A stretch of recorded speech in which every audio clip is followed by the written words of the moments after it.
I'm your Lansing neighborhood reporter, Asia Lawrence, standing inside this 90-year-old BWL water plant that was upgraded partially thanks to Eagle funding. Now, there are a lot more water projects to be done across the state, and BWL's general manager tells me they need funding to do it. If not, it could be reflected in neighbors' water bills.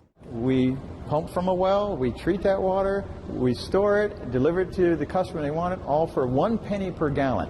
That's the all-in cost. So that is a very good value. We want to keep that at 1 penny. Back in 2023, the Lansing Board of Water and Light received more than $30 million from the state for water infrastructure improvements.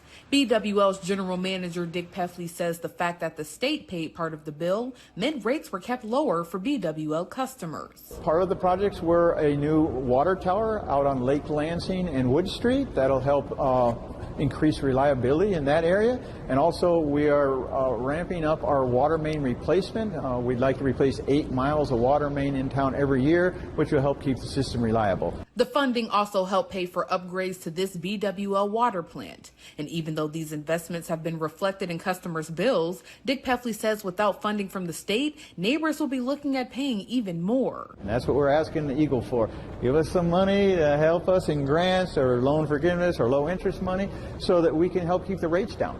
Officials at Eagle, which is the Michigan Department of Environment, Great Lakes and Energy, tell me they are working to secure as much funding as possible, given the demand throughout the state. The governor has proposed $30 million in investment in water infrastructure in the state of Michigan, and that is so important to making sure that our communities are able to make really key investments and also make sure that water remains affordable.